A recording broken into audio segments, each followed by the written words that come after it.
Then with Madison Russ. Madison is the editor of the Atlantic Cape Review. She's winning awards for Best News Story in Atlantic, and of course the Atlantic Cape Review Award next Friday. And she's going to be reading a selection of her work for us to start. So again, thank you for coming and enjoy.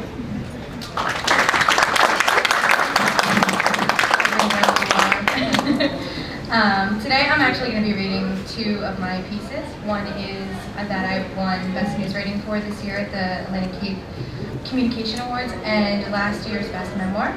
So just start with that. This article is titled Atlantic Cape LGBT Still Has Pride. Born as a man, 24-year-old art major Devin Thurlow has always known she was a woman. I've never had to come out of the closet, Thurlow said. I've known since birth. An open transgender, Thurlow said that she is biologically intersex. Although she has male genitalia, she exhibits an abundance of female characteristics. My hormone levels are too high, said Thurlow. They basically have to boost one and lower the other. At age 14, she developed breasts, and at 16 received her first menstrual cycle. The doctor basically said, "We don't know why this is happening, but it's happening," said Thurlow. "They think that I have the reproductive system the size of a pig." Despite being one of the few transgenders at Atlantic Cape's campus, Thurlow admits that she's been met with more acceptance in college than at Mainland Regional High School, where she graduated in 2006. "A lot of students who weren't okay with it were by the end," said Thurlow. "It was mostly administration that had a problem." Thurlow said administration tried to make her life as difficult as possible. "If I was wearing a skirt, no matter how long it was, they'd pull me out of class to measure it. They told me I could only use a gender-neutral bathroom, and they would lock it so I couldn't get in."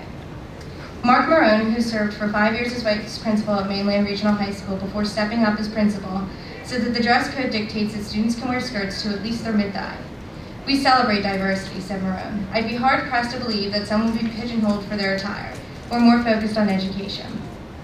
Marone also said that Mainland has an active LGBT students. Although Marone says historically he has never witnessed someone having their skirt measured, he said that if that was the case, "I feel horrible for the student." Thurlow said although she has found more acceptance in college, the resources for lesbian, gay, transgender, and bisexual students are limited. Atlantic Cape's own LGBT alliance, the Pride Club, has been inactive for over 2 years. Cynthia Correa, Student Government Association advisor, said the club stopped functioning after the advisor stepped down, but students have still shown an interest in restarting the alliance. "A lot factors into advisors being hard to find," said Correa. "It's time-consuming and it's volunteer work. Many of them are faculty members and step down for money reasons or because they don't have the time. Some students, such as Gino Cantel, a 19-year-old general study major, are uncomfortable with the idea of an LGBT alliance. I would never go to a rally against homosexual," said Cantel, "but I could never go to one for them." Cantel teaches Confraternity of Christian Doctrine, CCD, at his church, and his beliefs are based in his Roman Catholic background. "The Catholic religion says that you're supposed to marry someone of the opposite sex," said Cantel. "According to the Bible, it's not a sin to be gay, but to perform sexual acts of misconduct." Stephen Hegeman, a 21-year-old Atlantic Cape alumnus, said that even though he is gay, he would have never joined the Pride Club when he attended. "I'm proud to be gay, but I'm not screaming it at the top of my lungs. It has a lot to do with the area," said Hegeman.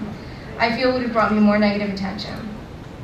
Carolyn Coulter, assistant professor of social science, explains that geographical areas can affect attitudes towards homosexuality. "I think more rural types of areas have traditions and don't go with change as much," said Coulter. Change means fear to them, and they are afraid of what they don't know." Coulter said that many people are committed to their religious beliefs. "It's understandable that they think it's wrong because that's what they were taught," said Coulter. "I can't fault them for that." Although religion is often cited as the primary cause for homophobia, some websites such as gaychurch.org provide a database of Christian churches that are LGBT friendly. Currently, New Jersey has 231, including some that are Catholic. Hegeman believes that homophobia is not always based on religion, but in ignorance. "Being gay isn't a choice. I would have never chosen this for myself. No one I know would have," said Hegeman. "Why would we choose to be ridiculed, not marry or have children? It's definitely a harder life."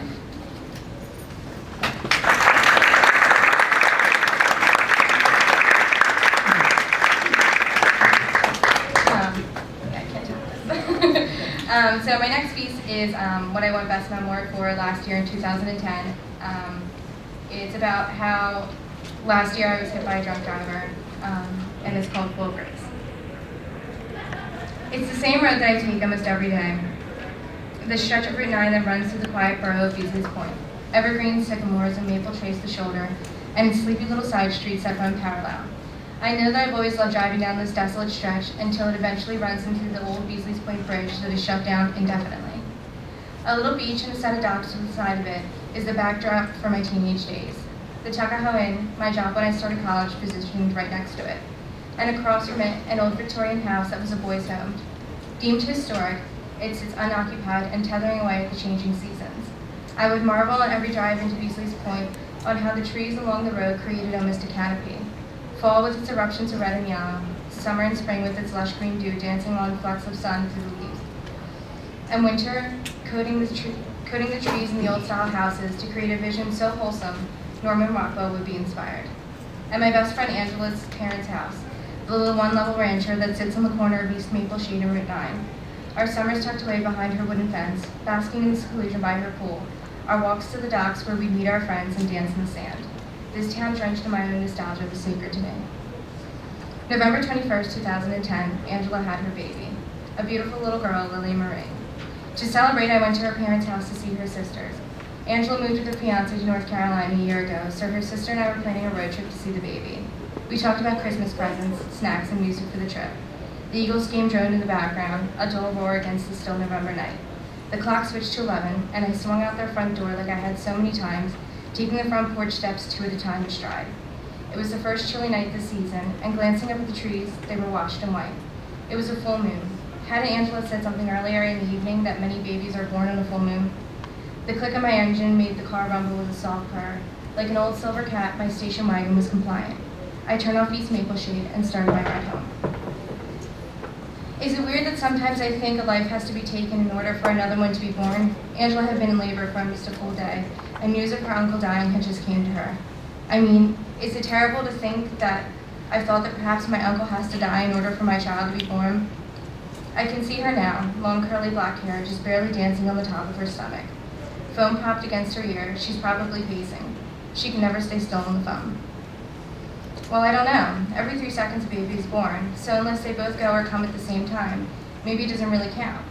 I was pacing around the kitchen myself, alternating between sitting on the counter and looking out the window. Streets blur past me as I ran over this conversation in my head. In the corner of my left eye, I saw headlights streaming out of the side road facing Route 9. Something in my stomach dropped. My car fills with white light. The headlights spill into my car, and then that sound. Hail Mary. When I was a little girl, my grandmother would tell me whenever I was scared to say the Hail Mary and I would be safe. I was going to die, but I make one last bargain with God. One last attempt to purge my sins. The wheel is no longer in my hands, and I'm spinning into something that I squeeze my eyes tighter and keep my hands above my face. My heartbeat pounds into my head. My lips are moving, but that's all I can remember. It's only a few seconds, I'm told. Full of grace. I'm alive, and it seems so impossible that I need to get out of the car to really see that this is true. If I can feel the ground beneath my feet, or the cold wind pierce my sweatshirt. Adrenaline courses through my veins as I fight my way out, crawling away from the cracked windshield like spider webs, the smoke of the airbags. The Lord is with me. My face prickles, the cold wind's first kiss of life, to it makes me realize suddenly how badly it burns. My arm throbs, a dull ache at first. I clutch it to my stomach. I can feel I'm alive, but what could keep me from dying anytime soon? My knees collapse underneath me, and there's a scream I've never heard before. It doesn't come from this girl, not this body crouched in a pile of leaves. But the longer it vibrates in me, I realize I've never been afraid before, never realized how much I would miss it, until I was wrapped like a lost sailor around a floating prayer. White ceiling tiles speed past my eyes, my head locked in a neck brace, my legs strapped down, my hands still clutching my arm to my stomach. My forehead pulses. I want to ask if I'll be okay again, but I might get the same hurt, probably. Not definitely, or we won't let you die. You were just in a very bad car accident, and there's no way we can tell if you'll be all right, the same, or better in time. I start to tremble, my body constricted with fear lifts itself up to my shoulder blades. Did you see Angela's baby, Maddie? I swear I heard that, and I did. I can't see the face, just the hands. Someone from my high school, I guess. Tears finally start streaming down the side of my face. Yes, my voice is lofty against the squeaking wheels. She's beautiful. I go limp, maybe like the dolls they practice on as little girls and boys when they first decided they wanted to grow up and help people. Be a doctor, save this dolly from all the stuffing inside her head. Over and over, I can't help but plead that I want my mother. It's scary, isn't it? A nurse says to me. I sob at the sweetness in her voice. I just want my mom. Oh, sweetie, I'll be your mom. Both my daughters are away on a cruise. Through my heaving, I ask her to hold my hand. When she leaves, she comes back with my mom. She's crying, and I wonder how bad it really is. Talk to me while I look in the mirror. My God, you haven't looked in the mirror yet? My cousin Brittany whispers. It's early where she is in California, and I can see her nervously flicking her fingernails against each other. Just look in the mirror and tell me what you see. I slip out of bed and cross the hallway. I can hear my aunt and my mother talking in the kitchen. The word surgery is now looming like a thick haze over our house. Kath, she's a writer. Don't you think she should get a second opinion in Philly? She's in pain, Connie. Her wrist is shattered, and with insurance, shattered. That word makes me cringe, like the orthopedics pen on the x-ray. And as you'll see here and here, he points to the shards of my crooked wrist. It's not a clean break. We can't set it, it'll do nothing, it'll only hurt you. In a cast, your wrist will still move. So what are you saying? My mother tries, but we both know it. My left hand finds the swollen fingers of my right. I used to boast that I was never scared of anything, that nothing could ever hurt me unless I lost my hands and couldn't write. Because writing is the only thing that matters. I'd puff out my chest pretentiously. I feel a crack, not inside my wrist, but inside my heart. How long? I ask flatly. We're sitting at a conference table now, and they pass him out the surgery forms to sign and answer questions. 6 to 8 weeks and 2 to 3 months of physical therapy, you should get your wrist back. I pick up on the word should, and the crack runs deeper down my heart, branching off to valves and ventricles like a web of pain, encases the muscle and sinks like a stone to my stomach. In the mirror, my left hand is holding the phone and my mouth is slightly open. What do you see? Brittany asks impatiently. There's 2 burns running up my cheek, a smaller burn on my chin. Oh Jesus, she breathes. My own eye is a little black and blue, which makes sense because it wouldn't stop watering. There's a moment of silence, a tense pause, and then it hits me. I cock my head to the side like a curious child that doesn't understand what it's seeing, but it's so strange, so clear. Brittany, I'm really hurt. After surgery, no one discusses writing. The word journalist is a sad note that seldom passes through my family's lips. It's too soon to know, but I'm defiant about going back to school. Just concentrate on getting better, they smile. The day after surgery is Thanksgiving. It's quiet and there's a tangible sense of what everyone is thankful for. I remember a dream I had a week before the accident. I was the reincarnated daughter of Ganesh. It was no different, no third eye or sprawling arms, just simply a message to inspire divinity. Who's Ganesh? Everyone asked. Ganesh, the Hindu god. He's an elephant. He has many arms. I mostly was met with blank stares, but nonetheless I found the dream magical. Now I remember. Ganesh, the mover of all obstacles, his large stomach to peacefully digest all the good and bad in life. At home I crawl into bed and flick on my nightstand. I pull out a notebook and prop it on my knees. With my left hand I scrawl. The quick brown fox jumps over the lazy dog.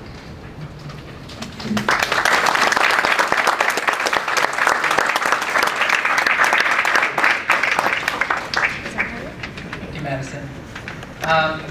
We're going to jump in the program now because Tyler Carmen has arrived. He's our managing editor of Rewrites, won the Creative Writing Award last year, and also, of course, the Rewrites Award last year as editor. And I assume you're going to read some poetry, Tyler? Yeah, I also just won the NJ Press Association Award, so I'll give you a taste of that article as well. How's everyone doing? Okay. Okay. I recently came in second in a statewide press award for an article about graffiti on campus. So I actually started with that. We'll see if I finish it. As the campus pursues beautification, doodles, comments, and signatures pollute public aesthetic. Graffiti is present at Atlantic Cape Community College's Mays Landing campus, along with the satellite locations. Over the summer, Atlantic Cape's physical plant service brought more seating to the main campus courtyard. As of now, the initiative spread 20 seats over 3 locations, 2 benches and a picnic table. Quote, they were bought, but we did customize it because the table was a whole, said Mike Carfiello, director of facilities. We actually cut it in half, took it apart, cut the circumference of what the tree would be, stiffened and structurally put it back together. The 2-month-old table has over 80 distinct markings, questions, answers, drawings, praise, pessimisms, overlapping 1/3 of the pine table. Quote, that table cost $678, said Carfiello. That's not including my people's time putting it together and assembling it to put it in place. The seating benches were about 300. Faculty members know the students deface property, but it's rarely detected in the act, making the apprehension of these marks nearly impossible. Quote, the more graffiti that we see, the more graffiti we're likely to see. It becomes almost accepted, said Heather Boone, assistant professor of social science. Over the 6 years since opening Cape May County Courthouse campus, a diligent policy makes sure that the building is cleaned entirely before the next school day. Still, graffiti can be spotted can only be stopped and combated. A vulgar prose was discovered in the second floor bathroom and required the stall to be repainted because the ink used could not be removed with cleaning solutions. Quote, this person had it in for every particular subgroup of culture, people of a different sex, a different religion, a different color, a different ethnicity, said Lisa Pellegendron, director of Cape May County Campus Administrative Services. Campus appearance is the main priority, but, quote, really bothers me is the underlying belief system of someone who would write that kind of stuff, said Pellegendron. It makes me sad and worried to some degree. I'm going to cut that there. I think that gets to like kind of the emotional point of my article, and it talks about the graffiti and that it's not always a great thing. And later on in the article, I have some art professors that talk about the positives of street art and that thing, but I'll get to my poetry. As he said, for the 2011, the 29th edition of Rewrites, I was president. Now I'm managing editor of this book. And I'll read a poem, let me find it real quick, from last year so you can get an idea of that. This is called Accounting for Creation. Inhale the air of stale coffeehouse blues. Exhale a hail of words to make the atmosphere move. Impacting galactic static, implementing the big boom. It is my perceptions that dictate the reality in this room. The metaphysics of linguistics, twisting like the winds of a typhoon. Words sculpt a scene, barren and more destitute than the moon. Let us spin off into the cosmos, where normality is a destination we won't reach soon. My mind grows into a gravitational orbit, the vortex of a womb. Faster with the precision of a master, I reshape the world without disaster or doom. Set it spinning on its axis, step back, and now we resume. And I've actually had the pleasure of working with Kathleen Graber, who's in the audience today. And I'm working into poetry class and learning a lot, and this is a poem I wrote in there. It's called Far Less in Winter. No one crowds the path in Wilbraham Park.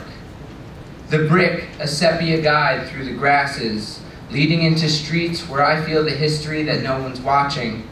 Look left, right down the block. Spot the moving shadow, 3/4 of a century. Victorian inn towers, the shoreline casting back on the bed and breakfasts. I wonder if Kerouac was here in a winter before San Fran. Small storefronts with offices make me question if I had gone to law school.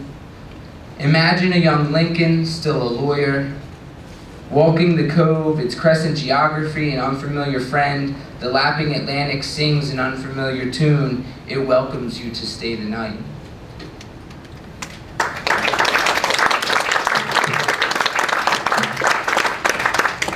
I'll read a selection from the most previous Rewrites book that I'm sure you'll all be picking up because they're right over to the left as you walk out.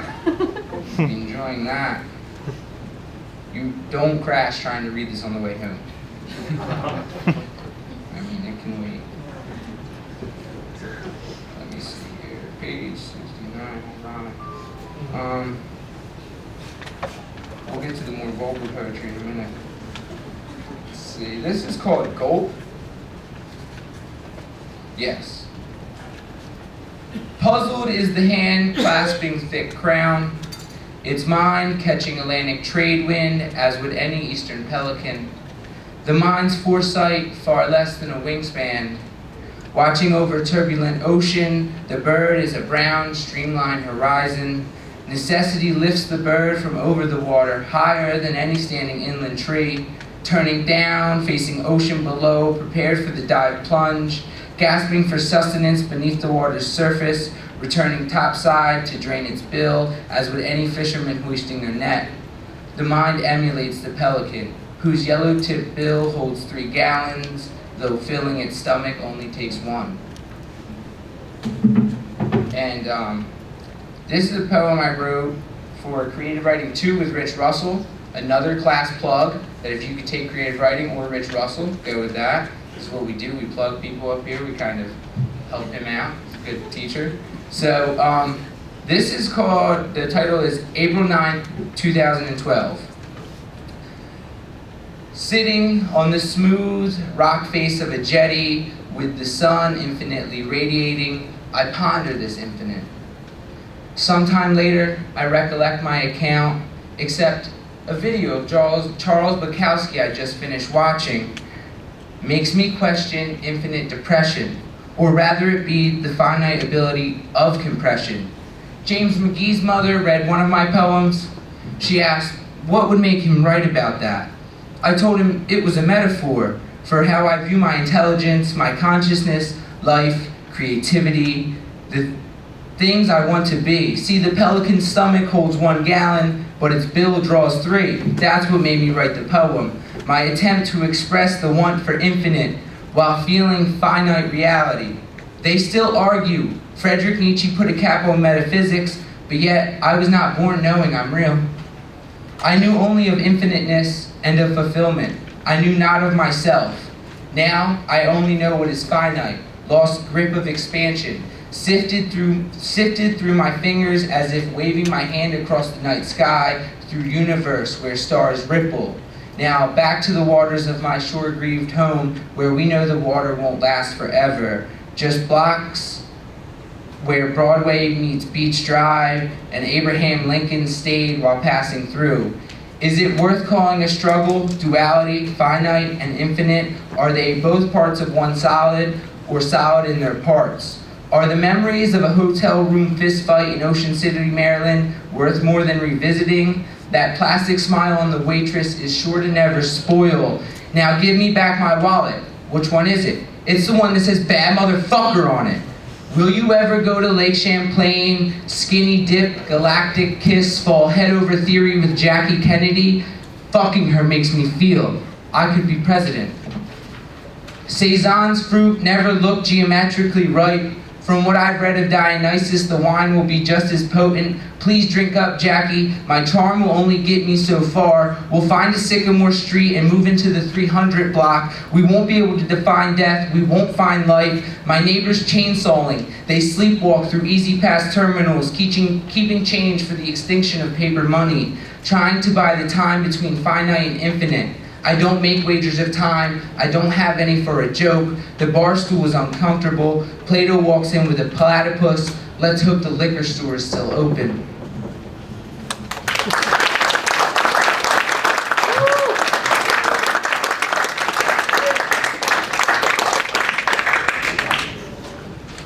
Thank you, Tyler. Next, I'd like to introduce to the podium Corinthia Harris, who is the business manager and contributor to the Atlantic Cape Review.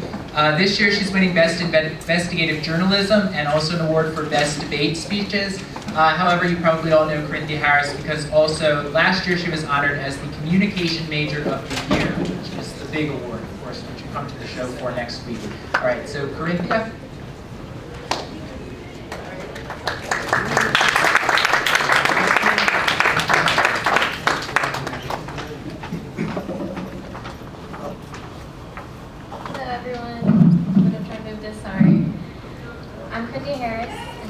Last year I won Communication Major of the Year, and I am graduating in May, and hopefully I'm in the running to give the commencement speech at graduation, so keep your fingers crossed that I win that.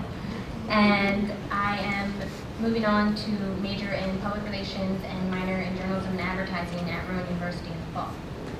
I'm going to read an article I wrote for the Atlantic Cape Review that won a Collegiate Press Award, and it also got me Best Investigative Journalism for Keith Forrest class back in the fall, which I'm winning at the Communication Awards next week. And then I'm going to read an article that I had published in the press that was written for commentary class that I'm taking with Keith Forrest, and it's also winning an award for Best Commentary. I'll start with the SGA article. Pizza lures crowd, but SGA doesn't hold them.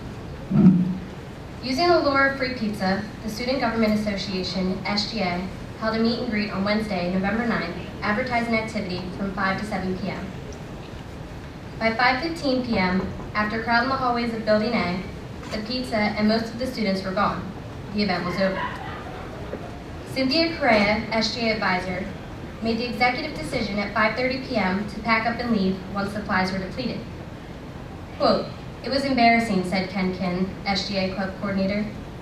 Quote, "SGA advertised from 5 to 7 p.m., but we had nothing to give students that stopped by after 5:30 p.m., so we left."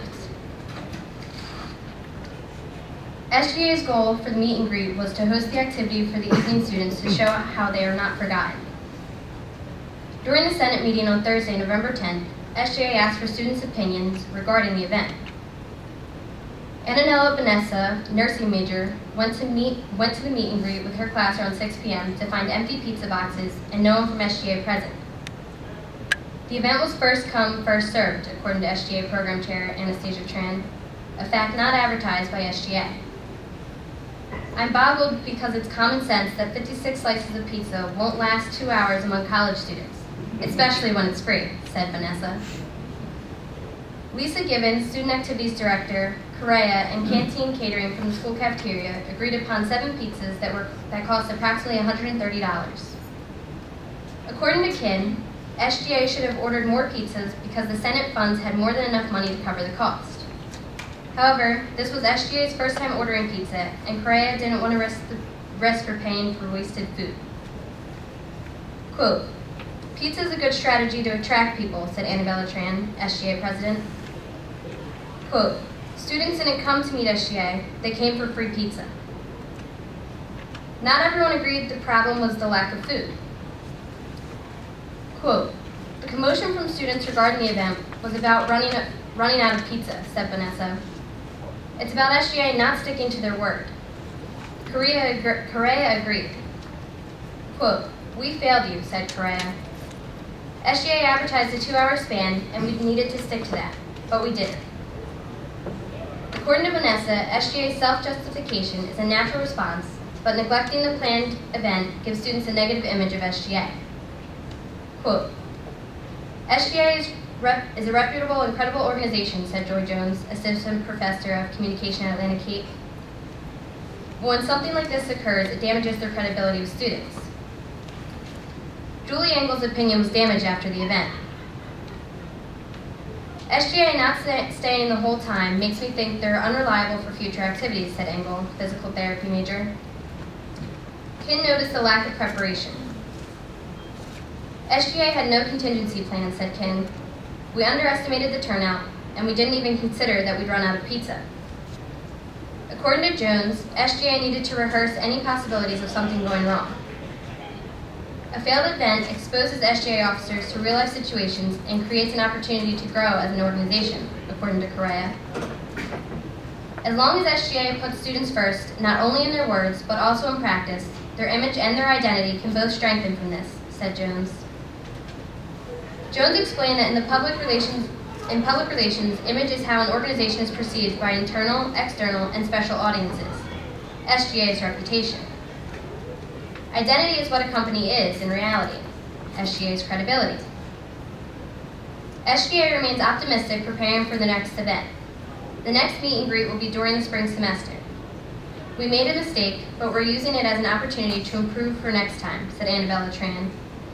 "SGA will order enough food and advertisements will state, 'First come, first served.'"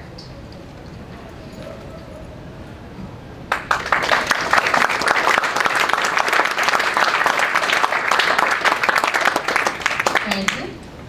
Now I'm going to read the piece that was published in the press that I wrote for Keith Forrest's class. Homeschooling didn't work for me. My mother stood at the front of our oval dining room table, teaching me phonetics while I dreamt of being hit by the flirtatious spitballs of elementary school boys.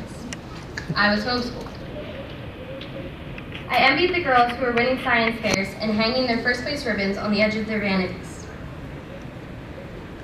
The dining room was the classroom for my brothers and sisters and me. Behind the table sat 9 little desks with tops that opened, storing our school books. Next to the china cabinet stood a shelf stocked with answer keys, teacher's editions, and tins filled with pencils and erasers. A calendar marked our daily assignments. Breakfast was at 8 a.m., followed by math, science, social studies, and reading and writing. We finished at 1 p.m. The afternoons were spent playing recreational basketball with our network of homeschool friends. This was my version of middle school, and it didn't change until I was 12, when my twin-size bed and 13-inch television became a classroom and my teacher. I started a curriculum called Bob Jones, in which a stranger on the TV screen demonstrates lessons in a textbook via satellite. The satellite connection would go out regularly, and the lessons became pointless. My mother eventually gave up on Bob Jones and decided I was perfectly capable of teaching myself.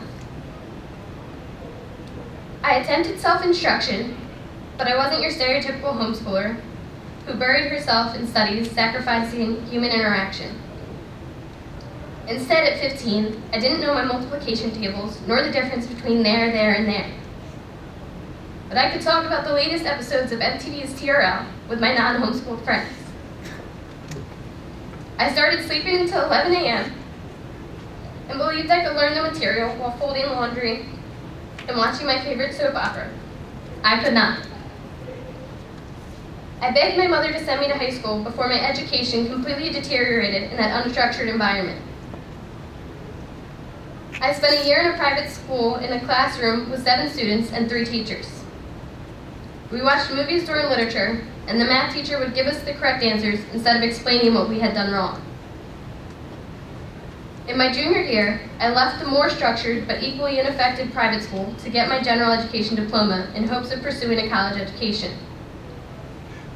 I took GED prep courses for 3 months at Cape May County Technical School, learning subjects at long picnic-like tables under fluorescent lighting. It was my first taste of a proper classroom, and I liked it. At 17, against my mother's wishes, I enrolled at Atlantic Cape Community College. The adrenaline coursed through my veins as I settled into my seat. These were real classrooms with qualified professors and 25 eager students beside me. Now I spend hours studying for tests, editing papers, and pulling all-nighters to meet assignment deadlines. I'm involved in extracurricular activities such as the school newspaper, the Communication Awards Committee, and the National Honor Society. I finally sit at a desk with classmates who aren't my siblings and raise my hand to question a professor who isn't my mother. I now take test grades home to my mother instead of taking tests at home for her. Maintaining a 4.0 grade point average while also participating in extracurricular functions is an exhilarating process, demanding my time, energy, and dedication. I feel a mix of appreciation and anticipation as I attempt to catch up on 11 years of experiences I missed out on. By neglecting to provide the structured learning environment that I longed for, homeschooling almost failed me. Yet politicians such as Rick Santorum stand by their choice to homeschool their children and feel that it's the parents' responsibility to educate their kids. But while these parents may feel they are doing what's best for their children, that's not always the case. Now that I have approached education on my own terms, I'm adapting to classrooms filled with students who were light years ahead of me academically. Now I'm one of the top students in my class. On May 17th, I will accept my associate's degree, wearing my cap and gown, and I will proudly hang the golden tassel for my vanity. Thank you.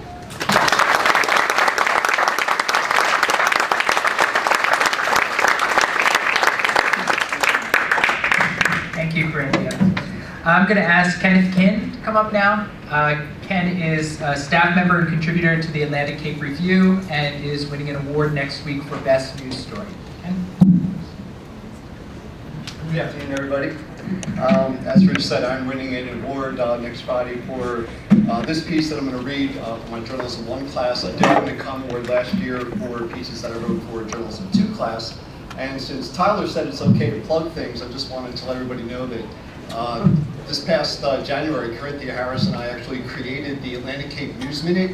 Not sure if anybody checks, but every week there's a new News Minute. You can find it on the college's website or the Facebook page and YouTube pages, and of course we also share it on a few other sites as well. But you should check it out, and we're actually excited about that, and also joining with Max from the TV Club to start a new TV news magazine type show called What's Going On at Atlantic Cape. You can find that out there on Facebook and YouTube pages as well. So check it out. We're having a lot of fun with that.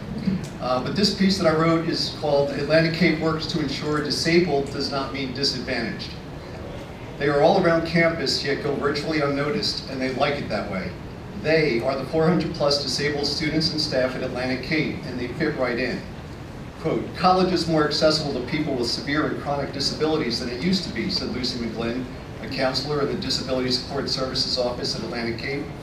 McGlynn started working at the college 11 years ago, and at that time she estimates 85 to 90% of disabled students had learning disabilities.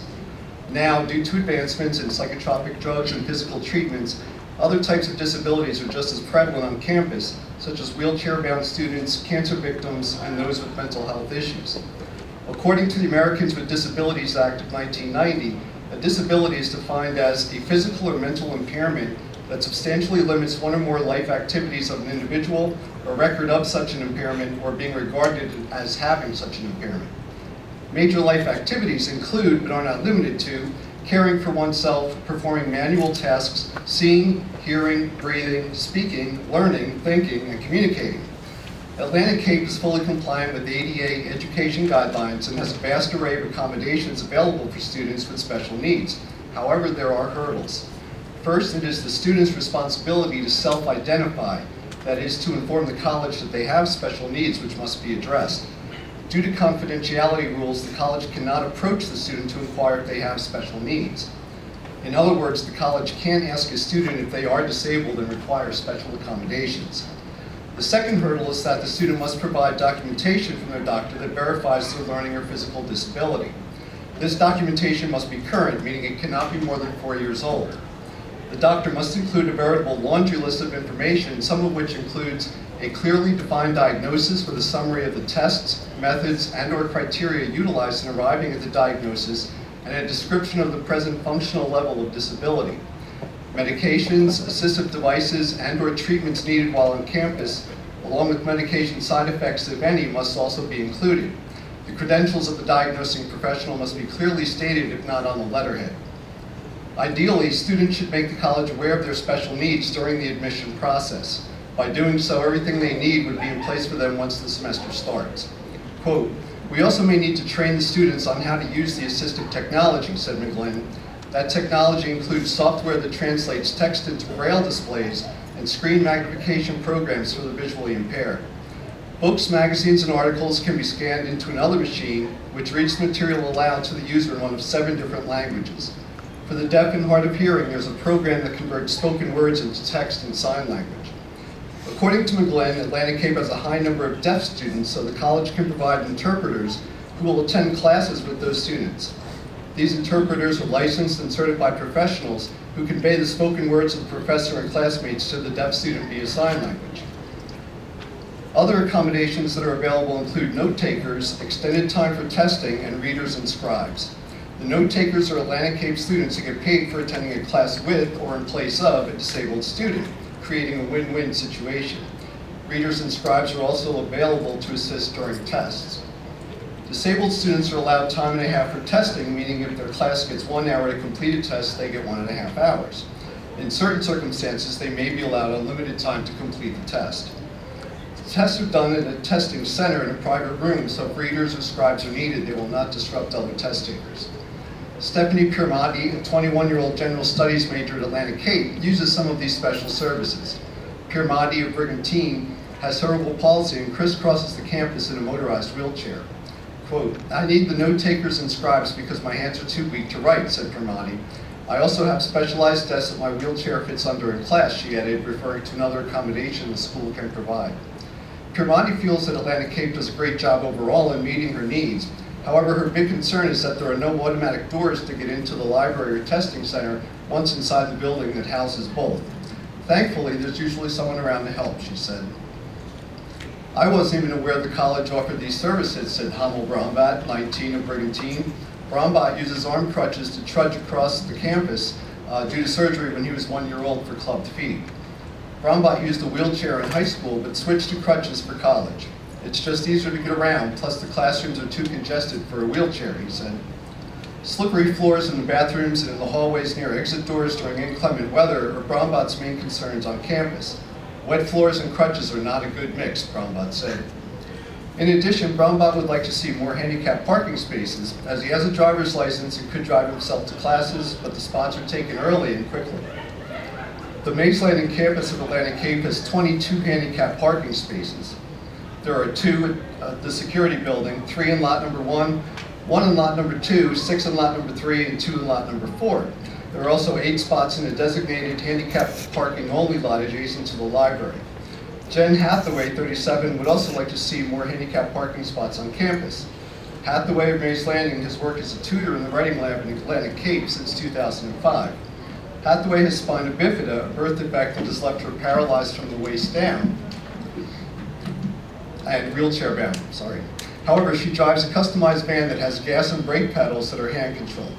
The van also has a chairlift and ramp, which requires a clearance of 8 feet. Hathaway suggests that besides more handicap spots, there should be designations within those spots for less mobile individuals. Hathaway's pet peeve is the able-bodied students who park in the handicapped spots using tags that belong to their parents or relatives. Hathaway added that security no longer provides an escort for disabled individuals who must park far from the buildings once those handicapped spots are full. We evaluate golf cart rides on an individual basis, said Bill Keener, Security and Public Safety Administrator for Atlantic Cape, referring to the mode of transportation that security utilizes. However, if we have the manpower available, we will assist, said Keener. The fine for students who park in handicapped spots without the proper tag is $250. Keener said they don't keep records on tickets issued, but average only a handful per year for that offense. Enrollment has steadily increased the past few years, so maybe it's time we reevaluate the amount of handicapped parking spots we have, said Carmen Royal, Dean of Students at the Mays Landing campus. As far as I'm aware, though, my office has received no complaints about it. Despite their concerns, Permati, Brombach, and Hathaway all feel that the college does a satisfactory job in helping them integrate into the campus community. They're just like everyone else. We're here, we're people too, said Hathaway. Thank you.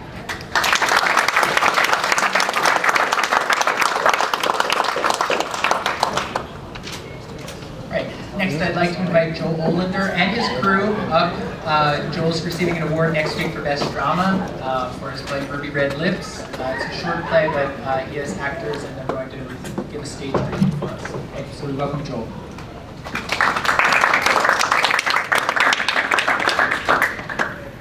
Thank you, Rich. Seeing as we're doing commercials and this is being televised, the commercial fits right in with the program.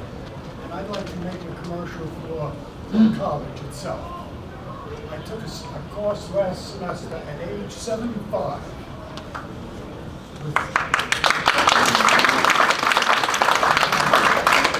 With Professor Crawford and with 12 or 15 youngsters, some of whom I see seated here, Jim, here now.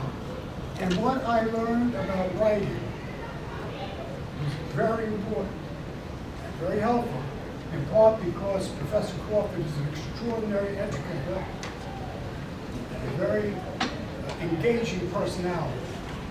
But I also learned something more important. Young people today are as good or better than when I was growing up. I'm tired of hearing older people complain about the younger generation. They don't know what they're talking about.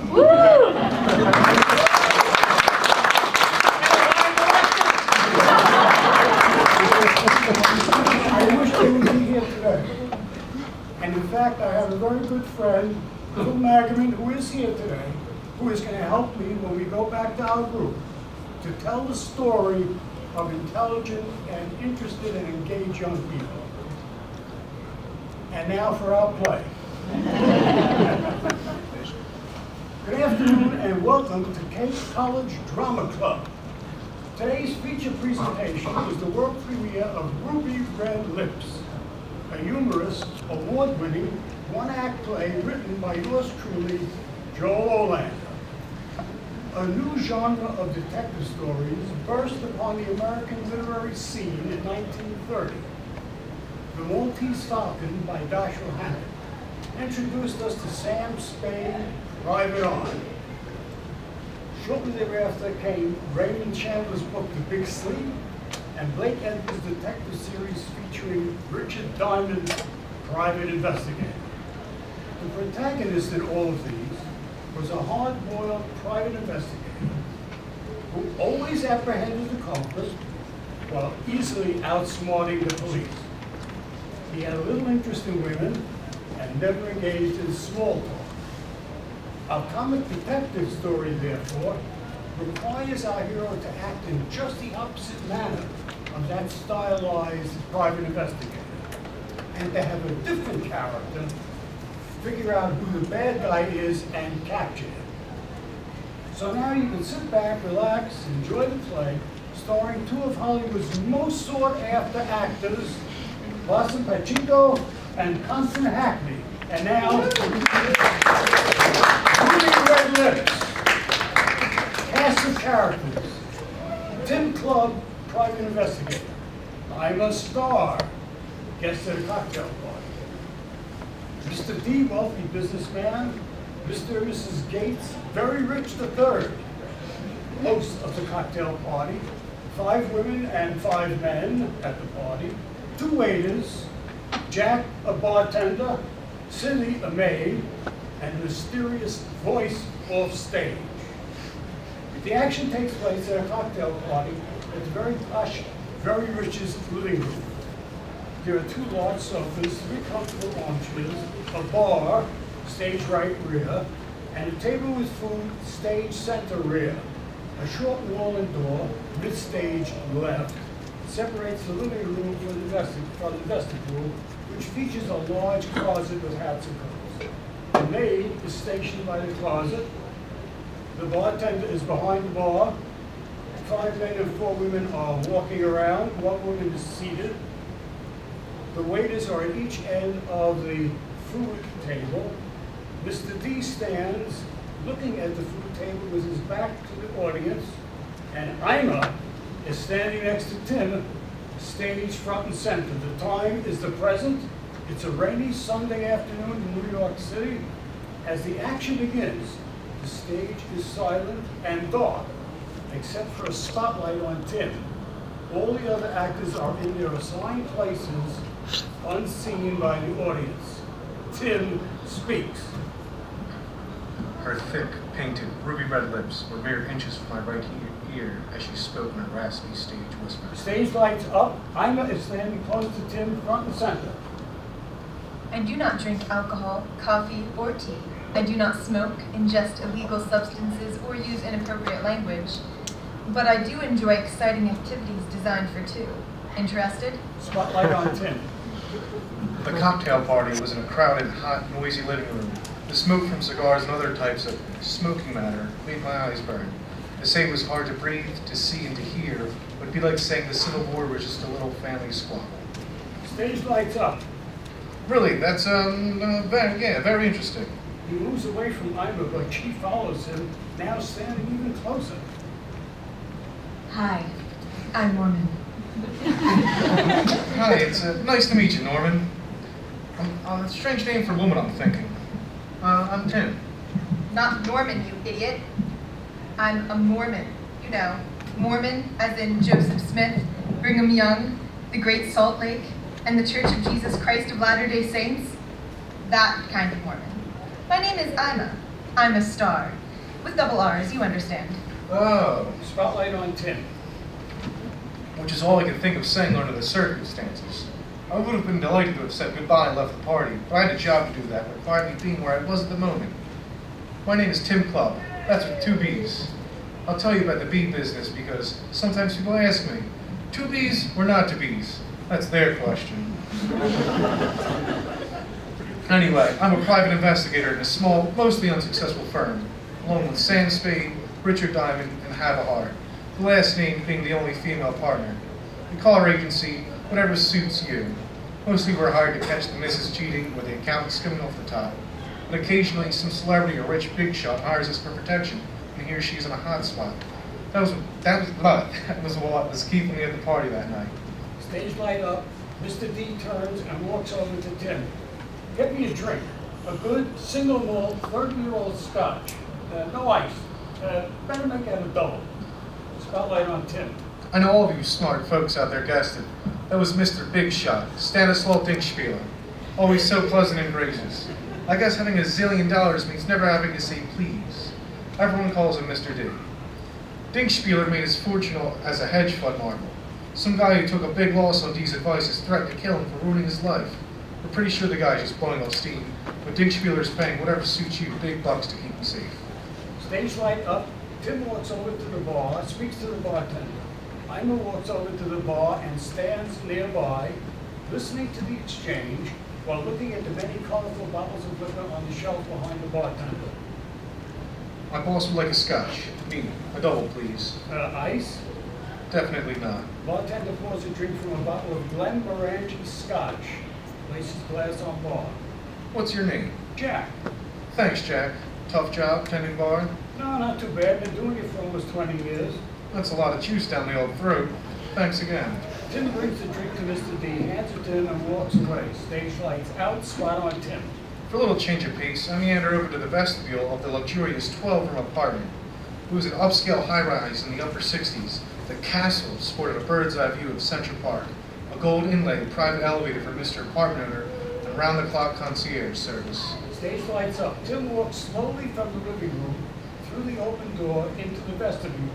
The maid is standing in front of an open closet filled with hats and coats. Hi, I'm Tim. What's your name? Cynthia Jones, but all my friends call me Cindy. Well then, Cindy it will be, because I'd like to be your friend too. Tim takes a $20 bill from his pants pocket and hands it palm down, surreptitiously, to Cindy. Just a small token of our new and growing friendship, right? Spotlight on Tim. I knew that no tip was required or expected, but hey, a pretty girl is like a melody. And I would love to be playing her song sometime in the near future.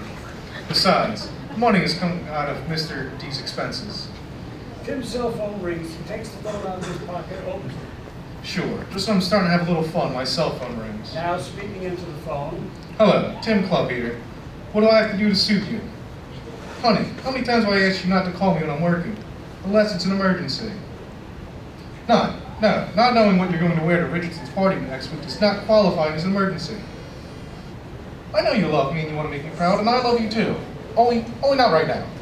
I'll see you tomorrow, really early, okay? Goodbye, sweetheart. That was my girlfriend Shirley. She's a real nice kid. But you may have noticed a slight, shall we say, lack of sophistication. Okay, Tim, come on. How dumb is she? Well, if you must know, she's so dumb she thinks manual labor is a Mexican, and that Yom Kippur is a Japanese general. And I don't dare tell you what she makes of Moby Dick. Stage light up. Cindy turns her back to Tim, now fussing with the coats hanging in the closet. Tim slaps her gently on the behind. We're not going to act out this part. slaps her gently on the behind, turns and smiles to the audience, and walks back to the living room. Cindy turns, smiles at Tim, and gives him the thumbs up sign. Tim, I'm ready to leave. Get my coat and say goodbye to the host for me. Sure, Mr. D. Please stay right here while I get it. Don't go out of the apartment until I'm back, okay? Tim walks back into the vestibule, and Cindy gives him Mr. D's coat. Thanks, Cindy. I'm taking Mr. D home now. Maybe I can come back soon enough to pat you again before the evening is over. I sure hope so. Tim returns to the living room and walks to the bar. Jack, I can't seem to find our host and hostess, Mr. and Mrs. Berryrich. We're leaving now, so when you see them, give them Mr. D's regards, okay? Sure, will do. Tim turns away from the bar and begins walking slowly toward Mr. D, arms occupied with the boss's coat. Jack rushes past him, reaches into the inside pocket of his tuxedo, takes out a pistol, and points the gun at Mr. D. What the hell are you doing? Everyone stay calm and don't move. My business is with big shit here, not with any of you, so back off. To Mr. D, in a calm but threatening voice. Okay, fucko, start walking slowly toward the door. I'm getting paid a lot of money to end your miserable existence, so I'm giving any... Everyone freezes in place except Ima. She rushes Jack from his right side, hits his wrist with a karate chop, causing him to open his hand and drop the gun. What the? She places him in handcuffs.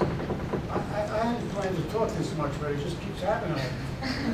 She places his handcuffs and that had been stolen in one of her pockets of her dress and pushes him into one of the armchairs. You're under arrest for attempted murder. Anything you say can and will be used against you in a court of law. You have a right to an attorney. If you cannot afford one, the state will provide one to you. You have the right to remain silent. You understand these rights? Oh, fuck you, lady. You really I'm an undercover agent of the ATF, Alcohol, Tobacco, and Firearms Agency. She shows her badge from the other dress to Jack. From the other pocket in the dress to Jack. I'm at the party to check out Dink P here for his possible role in the illegal sale and distribution of semi-automatic weapons. Waiter, call 911 and tell them to send the uniforms here. Tim then picks up the gun, examines it, and speaks to Ima. Wow, what a move that was. I'm impressed. Thanks. What made you suspicious of the bartender? Being familiar with alcohol was helpful. First, you asked him for Scotch neat. Any bartender worth his salt would know that neat meant without ice. But he asked you, ice. But I thought that with all the noise in the room, maybe he just didn't hear you. Yeah, that's possible. But then Jack poured you a double shot of Glenmorangie. So? Well, you told him your boss wanted a single malt, 30-year-old Scotch. He gave you a brand that comes in 6, 12, or 25-year-old bottles only. So I looked at the shelf. There was a Macallan Sherry Oak and a Glenfiddich, both single malt, 30 years old. He also had single malt Nordlock, 1938, which is 60 years old. A guy that has been tending bar for almost 20 years should have known that and given you a shot from one of those other 3 bottles. Hey, lady, take off these damn cuffs. I didn't do anything wrong. It was all a big joke. Yeah, very funny. With a loaded gun, no less. Shut up and sit still. Pauses and turns to speak to Ima. You sure do know your liquor. Once I saw the mistakes he made, I kept Jack in my sights because I knew he wasn't what he said he was. So I assumed he was up to no good. Man, I'm glad you did. Pauses, moves closer to Ima. I see now that you're not what you said you were either. You know, Mormon, sex fiend, liquor, etc. That's right. Mr. Very Rich agreed to let me attend the party to try to get evidence against your client. I wanted to be sure that no one realized who I was or why I was here, especially you. I don't usually wear an outfit like this or paint my face with so much makeup. And by the way, my real name is Jane Cobb. That's Cobb with 2 B's. I'm telling you about the bee business because sometimes people ask me, 2 B's or... Blackout.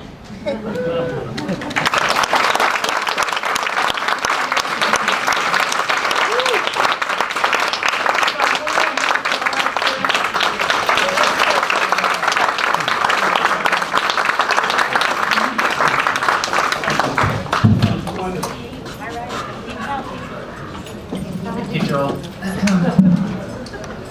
Next, we're going to have, well, not James. James, do you want to say anything? Sure.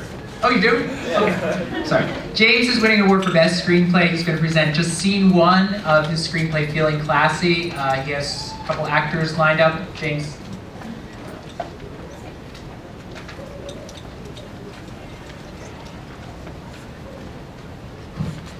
This is something I had written last year when I was in one of our just classes. I enjoyed it a lot. I had a lot of fun writing it, and I was honored to hear that Steve and his crew would put it on for me. So without further ado, this is Feeling Classy.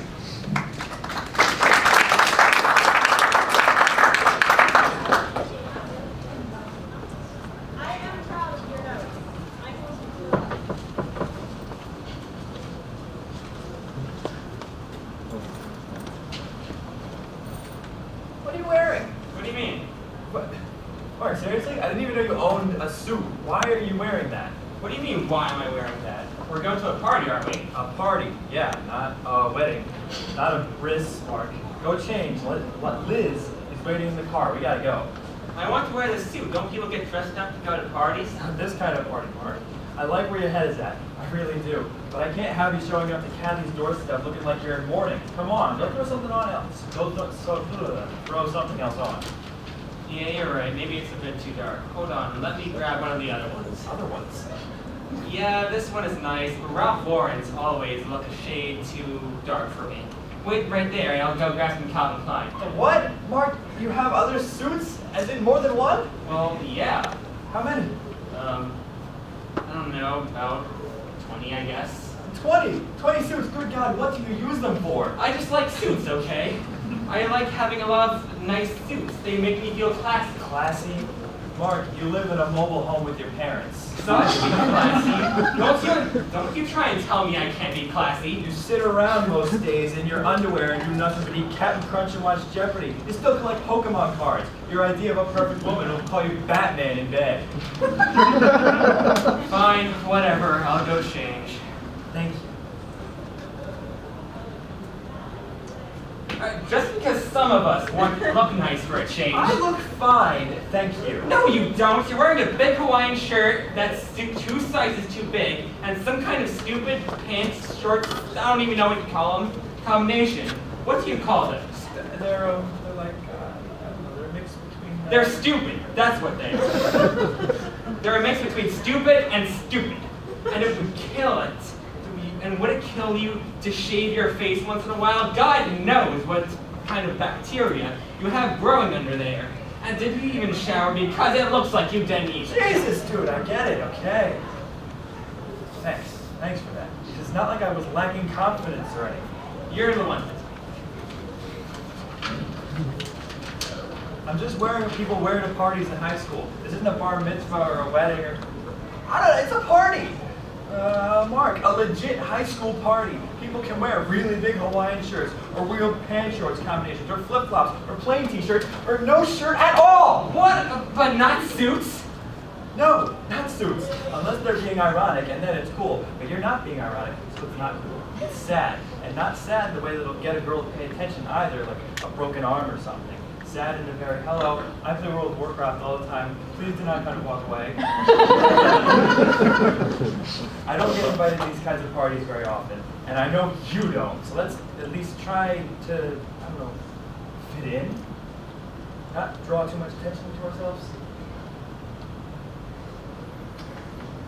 Possibly always. Now I'm second guessing myself. You had to bring up my pants.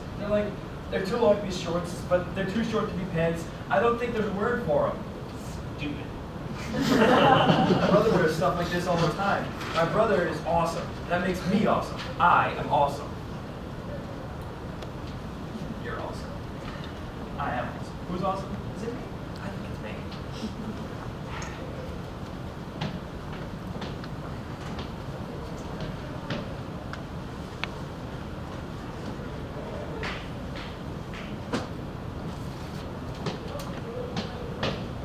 Happy?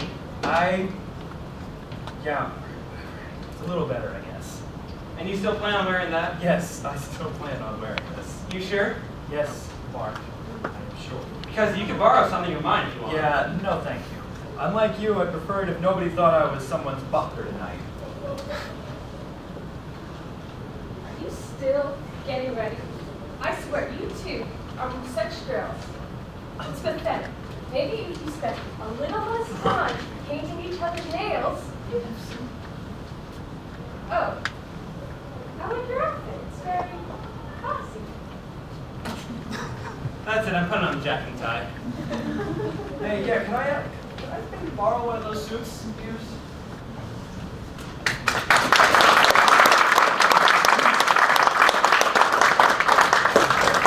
Thank you. Another applause for Mr. James Evans. Putting a plug of our own, we're part of the Performing Arts Club, PAC. We do performances, flash performances, and we've done trips to Philadelphia and whatnot. So just come by meetings next Thursday at 5 o'clock in the auditoriums. We will also, on Earth Day, be reading... Wednesday. Whatever. We'll be reading Dr. Seuss stories all day long, so you should come by and enjoy a good story.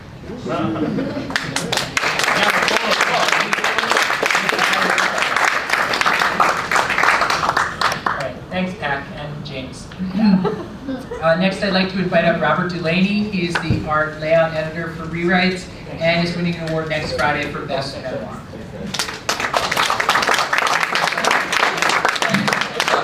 I'm Robbie. In addition to receiving the award for Best Memoir, it's actually for my blog, knitexcore.com. I'm a daily lifestyle and craft blogger, and I'll be a published author as of August 2013. I have a knitting book coming out. So, the piece I'm reading is from the new Rewrite writes that I helped with, our editor. And here we go. It's called The Importance of Lying Face Down. I can feel my eyelashes scrape against the threads of the pillowcase. This isn't rest, but it isn't bad. I sink into the mattress. There's no use fighting back. Sometimes it feels okay to give up. Sometimes you need to. Pulling my knees into my chest, I count by threes. 3, 6, 9, 12. It's supposed to help you fall asleep. I read it somewhere. 15, 18, 21. Tiny portions of my day, the ones where I got to be someone else, play on a loop that's only interrupted by random multiples of 3. I wonder about the things I could have said or done, or been, and how each of these things would have affected this sad little denouement. 24, 27, 30. Your 30th birthday is Tuesday. We won't be celebrating together. Not after tonight. 33, 36. When we were walking back to your house, you held my hand really gently. I knew you had bad news. I should have never invested so much of myself into so much of you. A disheartening symbiosis. 39. You said you look real nice when you opened your front door. Your look suggested we were up to something, but I was willing to believe anything. 42, 45. We went to the MoMA, even though I hate listening to you talk about modern art. You have complete disregard for the entire range of human emotion. Looking for aesthetic perfection, never feeling. 48. I should have known that night, 2004 at the Whitney Biennial, you criticized Harold Fletcher's A Moment of Doubt. And I knew that we would always see two very different things. 51, 54. I somehow thought that it would be good, being opposites.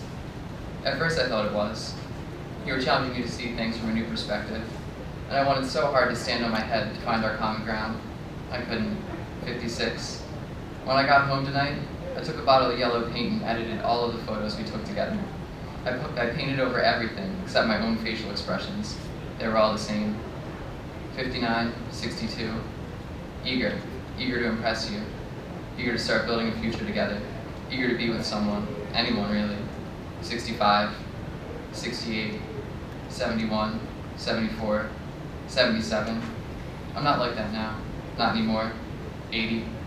I'm tired. 83. You've exhausted me. 86. I'm weightless. Sleeping. Alone.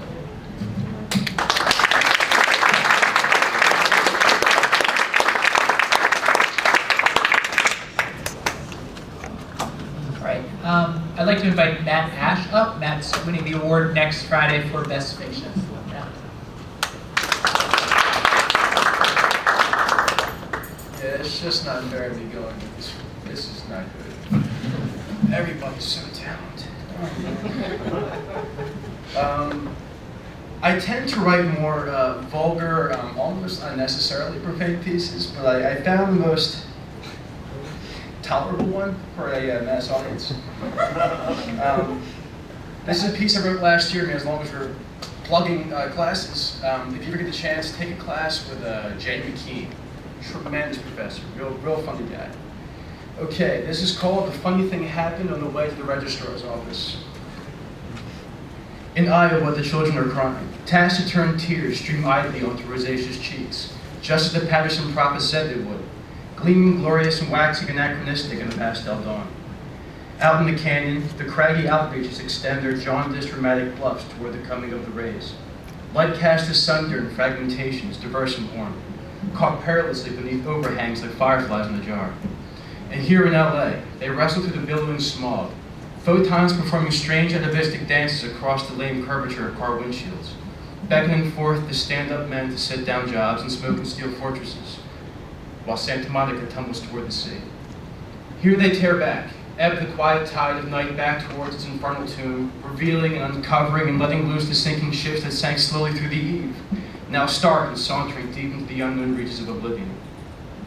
This old mattress worn down from years of brash obsolescence lay sunken, like my eyes, like my gaze, like her side of this tarnished bed which is mysteriously empty for a Sunday afternoon. Where has she gone, and will she ever come back? My beat-down hipster chic Converse All-Stars slap the distressed sidewalk and create dismal barometric anomalies that reverberate off the stucco buildings, echoing pitter-patter off glass and steel and making this neighborhood seem more alive. It is alive. That much I know. I hear its heartbeat, strong and perpetual, faint but persistent, all-encompassing as it swallows my sensory like the metronomic slamming of a headboard against an adjacent wall. She's threatened to leave before, but I guess out of some sort of self-deprecating funk, I haven't bothered to meet her demands. You need to get out of that record store and get your shit together, she warned as I watched her pack a bag or two. That's a common occurrence. An empty gesture, I thought, during this maddening tenure of our strained relationship. I always assumed she had some compulsion to save me, like an injured owl that needed split and rehabilitation. I always assumed she'd be around forever. I rounded the corner at the end of my block, quickly surveying my Section 8 barrio through my grocery store shades, and proceeded to beat it down on the Vinyl Plus, my place of employment and sanctuary from the harsh realities of the digital world. There was something satisfying walking into a record shop and smelling that somewhat dusty aroma of analog treasures resurrected from their lofty sepulchres. Tim is in the back, sorting out new trade-ins and half-heartedly singing some James Mercer tune. I can almost feel his tongue and tonsil straining towards her upper register, but I was in too foul a mood to bother harassing him. The new shipment from DFA lay straight in the empty aisle, suggestively, almost, as if the post was the question as to whether it matters the new Princeton Dance Studio 7 singles are blocking a fire lane. We haven't had a paying customer in days. Andrew, Brohane, can I talk to you for a minute, man? I tried calling you at home, but it said your phone was disconnected. His low was one of pity and gentle resignation to the ways of a deadbeat, recognizing at once the answer to his near rhetorical question. Yeah, well, I had to choose between electric and phone this month, and unfortunately my need to read, write, and cook my food and cool my apartment tends to outweigh the phone thing. Anyway, I have bigger problems to deal with, man. Jessica left this morning. I woke up and all her stuff is gone. I think she might be serious this time. I don't know how I'm going to afford the rent for just one of me. I don't think my dog can afford it. He lost his 401k to that bastard Madoff. He's a sucker for pyramid schemes. Is there any way I can pick up some more hours here, man? Well, that's sort of what I wanted to talk to you about. I'm sure you've noticed we haven't exactly had a refreshing influx of new business. Nah, man, please don't. Sorry, Andrew, I gotta let you go, man. I can't afford to keep me on. I own the place. Any other news this morning? My parents aren't dead, are they?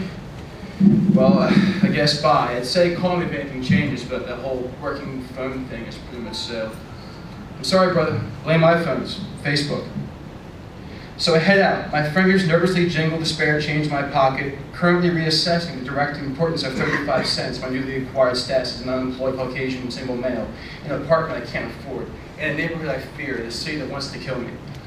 I consider my prospects long and hard, meditating on the political ramifications of unemployment benefits, and how I would be able to properly walk in Kmart shoes. The art support and discount shoes have never impressed me. When suddenly it comes to me, as if the guys themselves saw fit to hand it down into my subconscious. Perhaps it is time, Jessica. I look around my feet, then off into the muddled horizon of architecture gleaming in the afternoon sun, and I can see them all. Crumbled masonry from bridges burned and pillaged. Broken hearts and broken necks line the alleys and throughways, clouding my vision and clearing it all at once. It was time to get myself together. I could go back to school, get that English degree I've been threatening friends and family with for 15 years. Move out of this shitty apartment, this shitty neighborhood, this gray water city, away from all the Tims and the Jessicas and all the other tight-lipped dilettantes who haven't the comprehensive skills to recognize the magnitude of my potential. I could spit in God's face, piss on his shoes and charge for his shine. I could be that Andrew, the gifted and talented program teachers harped on about in parent-teacher conferences back before I got into weed and Modest Mouse. Back before my prolapse septum and my flirtation with Graham Greene and Teenage Jesus. Back before I stopped caring. I could start over. I could hobnob with the tweed jackets of the world, picking brains and scattering ashes of the past amid the flurried flames of turtleneck misanthropes, wandering lost and mad in the brownstone quads. Let them eat cake, I say. Let the brandy snifter flow clean and pure. Let the afternoon gleam glint and shatter against the mirrored edge of crystal decanters of aged liquors too fine to share and too exquisite to hoard. I was so dazzled, so awestruck by my magnificent vision, whose wide and sweeping scope brought forth a wave of emotions unfelt since my last prostate exam, that I didn't even see that damn bus coming. Ooh.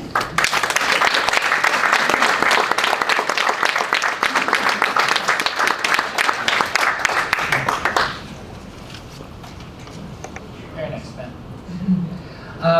Now I'm going to invite up Jamie Lynn Gonzalez, who's also winning an award for Best Fiction next week.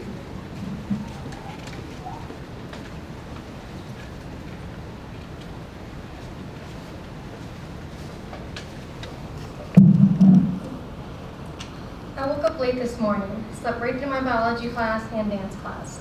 Who cares? I'm not a dancer or a scientist, just a writer, whatever that means.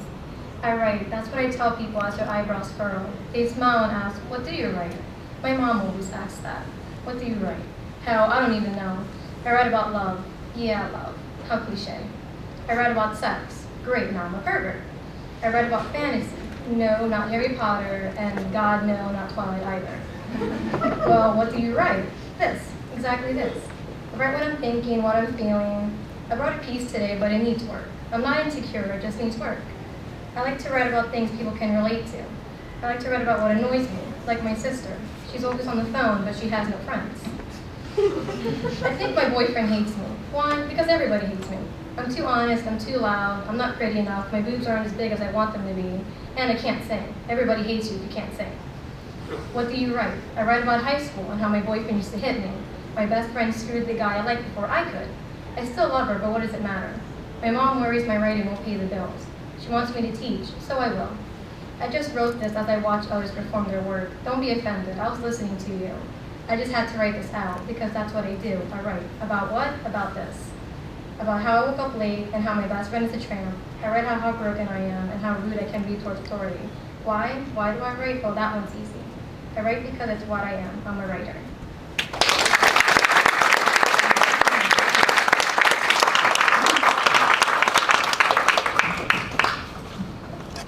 All right, I'll just introduce our last three speakers so I don't have to keep getting up and go back. We're going to have Aubriana Fouts, who is our layout editor for Rewrites and is receiving an award for Best Poetry, followed by John Gutschel, who has arrived, our editor of Rewrites, and he's receiving the award for Rewrites.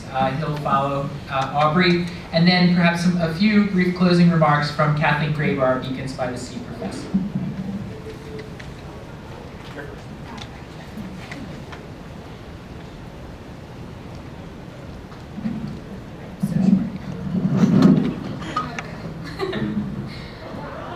I'm actually reading, my pieces tend to be a lot shorter than everybody else's, so I'm actually reading two directly from Rewrites, and then I'm going to read something that I haven't read to anyone yet.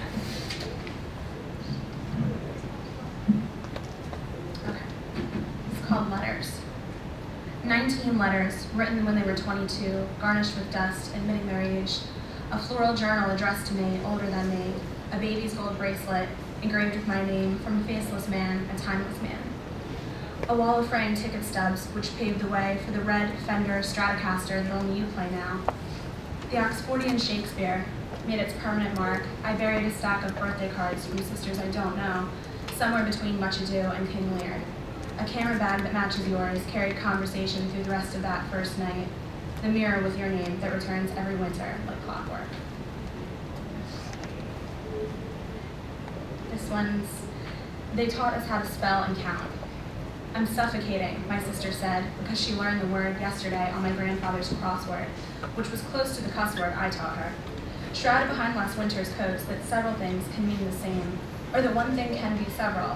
Like a drink from the hose can also be lead poisoning, and that in or out meant the difference between one suitcase and 2 times the baggage one really needs. So Dad chose 1 and 2 times and out.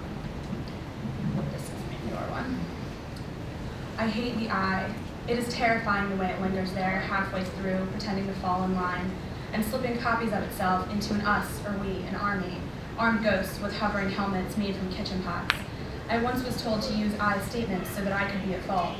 A different I then, and not the kind that knew what I was, just the kind that didn't care. I used to draw an eye or 2 and turn them on their side to build a bunker for my sister and I, and Grandpa's war photos. And that was okay too, back then, before we sold the house and I saw a real live flag folding. That was before she split her head on the edge of our makeshift bunk, and we knew that I was not to be toyed with. I know if I just used you, it would be much less invasive than a complicated, abrasive, unacquainted eye.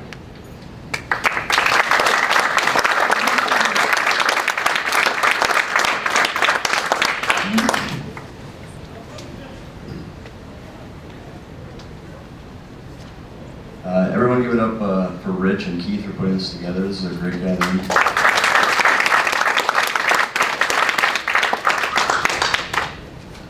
This is about everything. When you're walking shirtless through the streets of spotless Saratoga Springs, your stomach sliced by steel grapes of the 30 gigs before, remember there is no place you would rather be. You will be broke, You will be flea-bitten, you will be hungry, tired, and longing for your lover's touch. But they will be stretching their arms as telephone wires thousands of connections away, and at least you will be free. The van shall become your white cargo steed, and no matter how many times she breaks down, returning home is not an option. For you have chosen the buried life, more sincere and earnest in its crippled root. Those you left with will become your sustenance, living like packed sardines in a can inches from one another.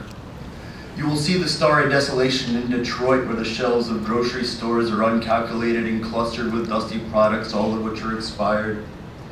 The Motor City shutting down at dusk because the sleepwalker vagabonds come out at night to dumpster dive and lurk the sidewalks, all of their stories gloomy and beautiful.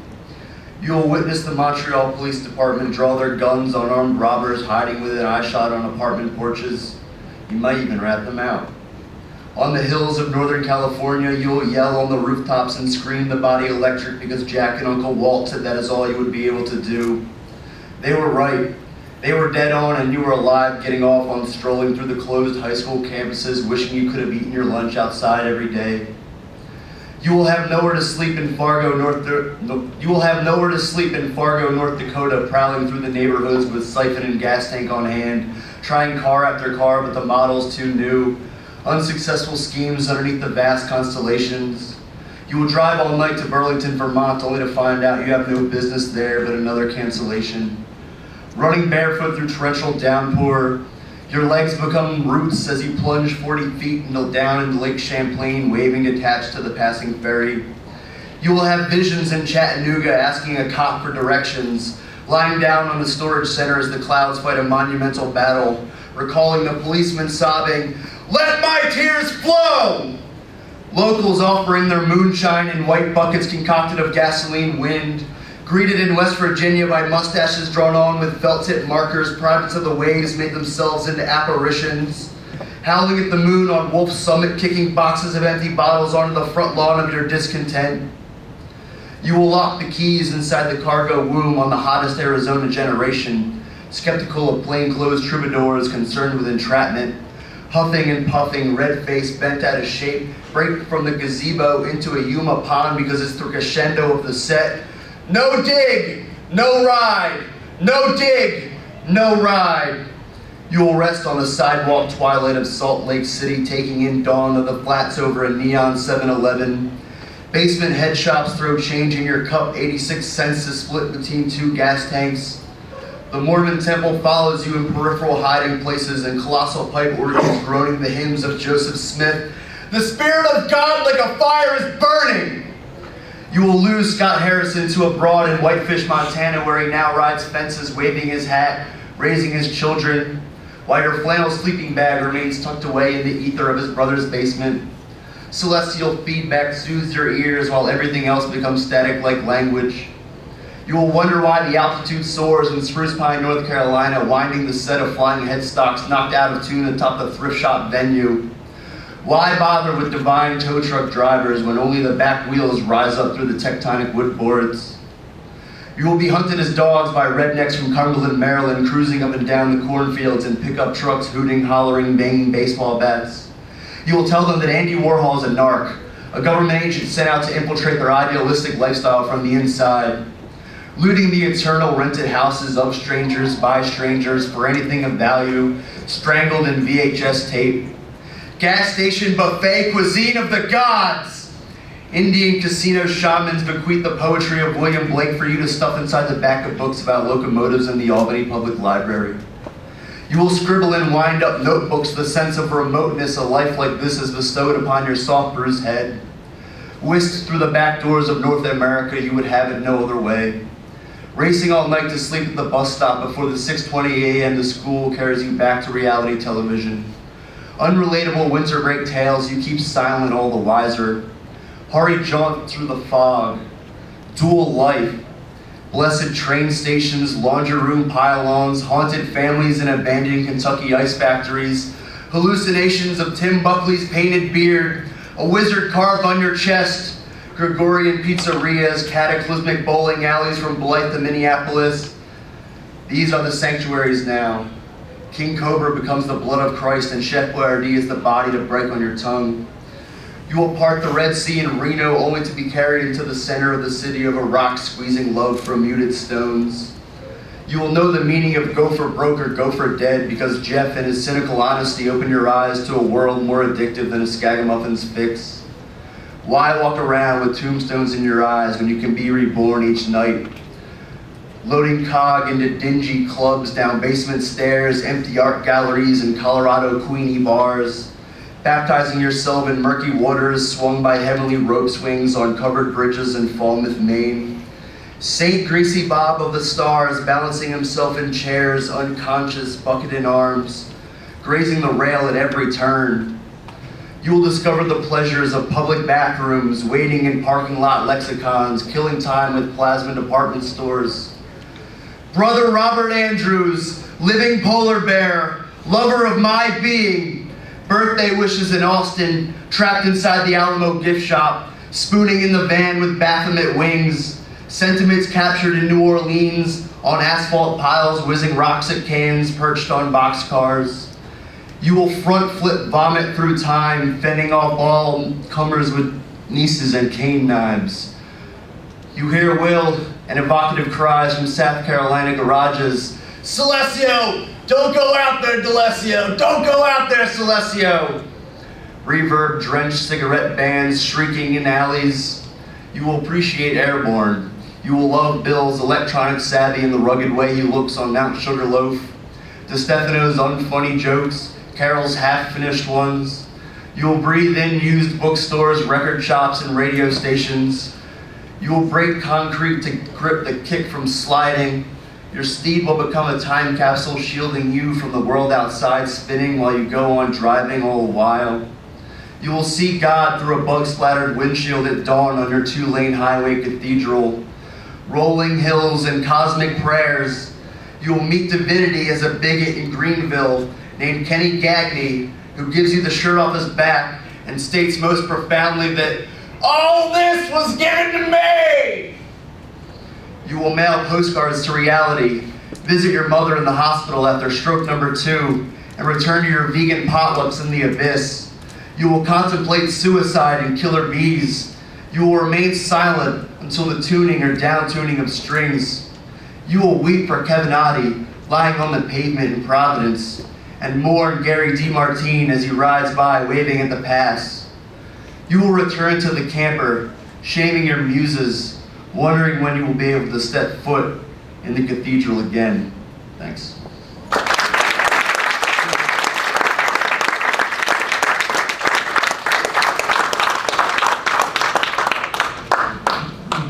No one should have the job of following John.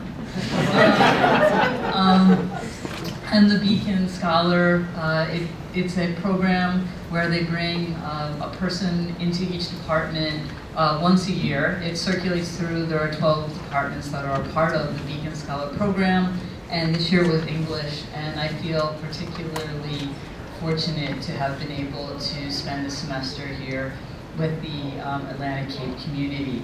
And I second Joel's opinion that it has been illuminating and inspiring, as you probably all feel illuminated and inspired by the passion of these writers and the diversity of the community and the diversity of the voices.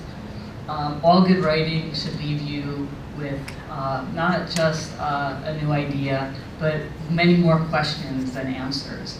And I know that I'm leaving here today full of speculation. I think $130 is a lot for 7 pizzas. Someone should look into that. But many other questions as well. So what writers need? They need curiosity and they need community. And you have both of those things in abundance. Thank you for having me here, and thanks to all of the readers.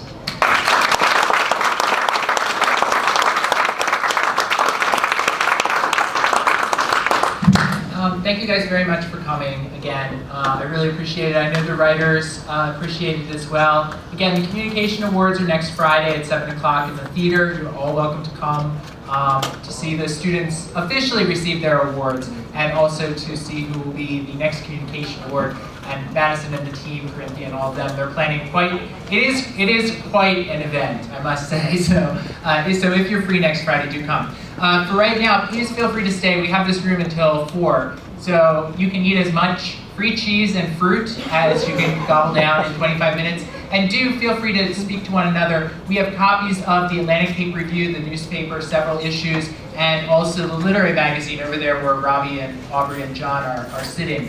Feel free to take as many copies as you'd like. There are extra programs if you want to take a program just to remember some of the readers that you've heard today. Thank you very much for coming.